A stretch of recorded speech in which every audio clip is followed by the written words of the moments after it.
Trump இன்னைக்கு India மேல 50% tariff போட்டிருக்காரு. இதுக்கு அவர் நிறைய காரணங்கள் சொல்றாரு. நிறைய காரணங்கள் சொல்லப்பட்டாலும் ஜியோ பொலிட்டிக்கல் எக்ஸ்பர்ட்ஸ் 7 காரணங்களை சொல்றாங்க. ஏன்னா இப்ப கண்டிப்பா அவருக்கு வயசாயிடுச்சு. அது ஒரு காரணம் சொல்றாங்க.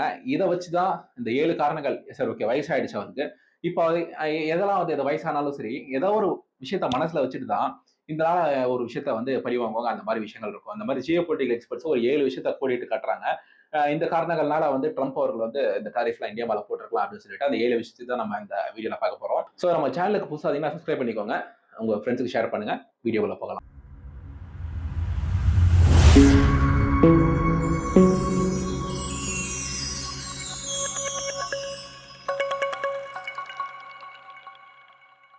முதலாவது விஷயம் என்னன்னா 2019 பாகிஸ்தானோட பிஎம்ஆ இருந்தா இம்ரான் கான் அவங்க யூஎஸ்க்கு போறாங்க. போன டைம் இதுல இந்தியா பாகிஸ்தான் அந்த ஜம்மு காஷ்மீரோட பிரச்சனையை வந்து தீர்த்து வைக்கிறதுக்கு அமெரிக்கா கிட்ட ஹெல்ப் கேட்டாங்க அப்படின்னு சொல்லிட்டு ஒரு விஷயத்தை கிளைம் பண்றாரு ட்ரம்ப் அவர்கள். அப்ப 2020 அது கொஞ்ச நாட்கள்ல அவர் பிரசிடென்டா இருந்து பதவி விலக போற நேரம். ஏன்னா அதுக்கு 2020 தேர்தலில் இன்னாரு தோத்து போயிட்டாரு. அது நமக்கு தெரியும். ஸோ 2019 இப்படி ஒரு கிளைம் வச்சாரு. பாகிஸ்தான் பிஎம் வந்து யூஎஸ்க்கு போயிட்டு வந்தப்ப இது மாதிரி ஒரு கிளைம் வச்சாங்க அப்படின்னு சொல்லிட்டு நியூஸ்ல வெளியே வரப்ப அப்ப பிரதமர் இப்ப பிரதமரா இருக்கக்கூடிய நரேந்திர மோடி அவர்கள் என்ன பண்ணாரு, இதை வந்து மறுத்திருக்காரு. ஓகே இது மாதிரிலாம் கிடையாது. ஆனா 2020 ட்ரம்ப் அவர்கள் வந்து பிரசிடென்டா இருந்து வழங்கவும் வந்து ஒரு அக்ரிமெண்ட் போடுறாங்க. ஆண்டனியோ பிளிங்கன் அப்போ இருந்த மினிஸ்டர் வந்து என்ன பண்றாங்க, யூஎஸ்க்கு இருந்த மினிஸ்டர் தான் வந்து இந்தியாவுக்கு வந்து ஒரு அக்ரிமெண்ட் போடுறாங்க. அது இந்தியாவுக்கு ரொம்ப யூஸ்ஃபுல்லாகவும் இருந்தது. ஓகே இது பெரிய பிரச்சனைலாம் இல்லைன்னு சொல்லிட்டு அந்த டயத்துல நினைக்கிறாங்க. ரெண்டாவது விஷயம் என்னன்னா ரஷ்யா கிட்ட இருந்து ஆயில் வாங்குறது நிப்பாட்டுங்க அப்படின்னு சொல்லிட்டு ட்ரம்ப் அவர்கள் பிரசிடென்டா வந்ததுக்கு அப்புறம் ஒரு சில விஷயங்கள் சொல்றாங்க. ஆனா ஜோ பைடன் பிரசிடென்டா இருக்கும் வந்து ஓகே ட்ரம்ப்புக்கு இந்தியாவுக்கு வாழ்த்துக்கள் அப்படின்னு சொல்லிட்டு ஆனா விஷயங்கள்லாம் சொல்றாங்க. இந்தியா வந்து பாராட்ட கூட செஞ்சாங்க. ஜோ பைடன் அவங்க பிரசிடென்டா இருக்கும் வந்து ஏன் ஓகே ரஷ்யா கிட்ட வந்து கம்மியான விலைக்கு இவங்க க்ரூட் ஆயில் வாங்குறாங்க அப்படின்னு சொல்லிட்டு பாராட்டலாம் செஞ்சாங்க. அது எல்லாமே போர் ஆரம்பிச்சதுக்கு அப்புறம் தான் ரஷ்யா உக்ரைன் போர் ஆரம்பிச்சதுக்கு அப்புறம் தான் இந்த விஷயம் எல்லாம் பாராட்டப்பட்டது. ஆனா ட்ரம்ப் அவர்கள் இந்த ஆட்சிக்கு வந்ததுக்கு அப்புறம் நீங்க வாங்குறதை நிறுத்துங்க, ரஷ்யா கிட்ட இருந்து க்ரூட் ஆயில் வாங்குறதை நீங்க நிறுத்துங்க அப்படின்னு சொல்லிட்டு விஷயங்கள்லாம் சொல்றாரு. இது கொஞ்சம் நெருடலா இருக்கு. ஏன்னா இப்ப நீங்க ரஷ்யா கிட்ட இருந்து நம்ம க்ரூட் ஆயில் வாங்குறோம். அதனால இப்போ கடந்த ஒரு ரொம்ப நாட்களா பாத்தீங்கன்னா பெட்ரோல் டீசல் பிரைசஸ் எல்லாம் வந்து ஏறாமலே தான் இருக்கு. எல்லாரும் பார்த்திருப்பீங்க. ரொம்ப மாசங்களாவே தான் இருக்கு. ஸோ இதெல்லாம் ஏன்னு பார்த்தீங்கன்னா, அங்க இருந்து நம்ம வாங்குறோம். ஸோ அதோட க்ரூட் ஆயில் பிரைசஸ் வேர்ல்டு லெவல்ல இன்கிரீஸ் ஆனாலுமே, நம்ம அவங்ககிட்ட டிஸ்கவுண்ட்ல வாங்குறதுனால, அது ஆயில் கம்பெனிஸ்லாம் மேட்ச் பண்ணிக்கிறாங்க. என்னதான் ட்ரம்ப் அவர்கள் திருப்பி திருப்பி சொன்னாலுமே, நம்ம இந்தியா பார்த்தீங்கன்னா, ரஷ்யா கிட்ட இருந்து க்ரூட் ஆயில் வாங்கிட்டு தான் இருக்கோம். இது 2வது விஷயம். 3வது விஷயம் என்னன்னு பார்த்தீங்கன்னா, 2024 பிரச்சாரத்தப்ப ட்ரம்ப் அவங்க என்ன சொல்றாங்கன்னா, திரு நரேந்திர மோடி அவங்க வந்து என்ன சந்திக்க போறாங்க அப்படின்னு சொல்லிட்டு சொல்றாரு. அந்த சமயத்துல ஒரு விஷயம் பேசப்பட்டது இருந்தது. ட்ரம்ப் அவர்களுக்கு பிரச்சாரம் பண்ற மாதிரி கூட பணம் வச்சுட போறாங்க அப்படின்னு சொல்லி ட்ரம்ப் ஏற்பாடு பண்ணியிருக்காரு அப்படின்னு. அப்ப என்ன கேட்டாங்கன்னா, அப்ப ஜனாதிபதி வேட்பாளராக இருக்கக்கூடிய கமலா ஹாரிஸ்க்கும் டொனால்ட் ட்ரம்ப் அவங்களுக்கும் 2 பேரும் சந்திக்க வாய்ப்பு கேட்கறாங்க.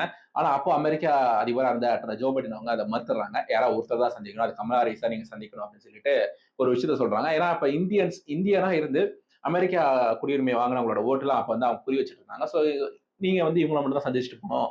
ஸோ இதை வச்சு அவங்க ஒரு மைலேஜ் வாங்கிக்கலாம் அப்படின்னு சொல்லிட்டு நினைக்கிறாங்க கமலா ஹாரிஸ் அவங்க. ஆனா அது ரிஜெக்ட் பண்ணிடுறாங்க ட்ரம்ப் அவங்களுக்கு. ஆனா ட்ரம்ப் இதை அறிவிச்சிட்டாரு. ஸோ இதை அறிவிச்சதுனால என்ன ஆச்சுன்னா ஒரு நோஸ் கட் ஆன மாதிரி அவருக்கு ஃபீல் ஆகிருக்கலாம். மேபி இருக்கலாம். அறிவிச்சாரு. அந்த சமயம் வந்து திரு நரேந்திர மோடி அவங்க யுஎஸ்க்கு போகல. ஏன்னா 2 பேரும் சந்திச்சாதான் கரெக்டா இருக்கும்.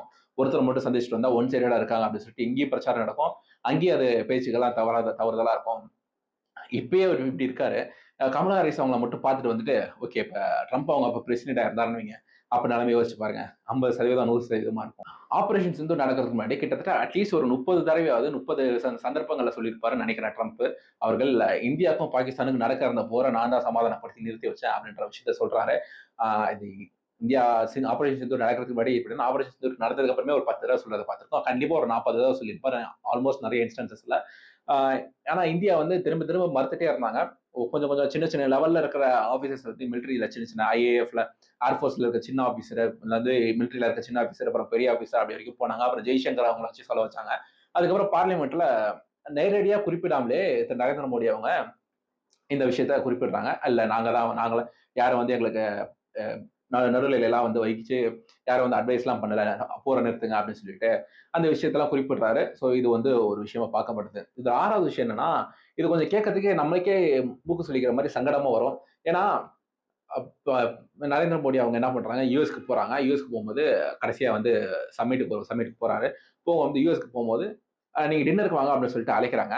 ஆனா அந்த டின்னருக்கு போகவே இல்ல. ஏன்னா அங்க ஆசிஃப் முனீர் பாகிஸ்தானோட மிலிட்டரி சீஃபா இருக்கக்கூடிய ஆசிம் முனீர் அவங்கள அதே டேபிள்ல உட்கார வச்சு சாப்பிட வைக்கலாம். அங்க ஒரு ஃபோட்டோ எடுத்து, இத நம்ம ஃபோட்டோல போடலாம். அந்த ஆப்பரேஷன் சிந்தூர் வந்து நிறுத்துனதுக்கு நான் தான் காரணம். நான் தான் சமாதானம் பண்ணி வச்சேன்.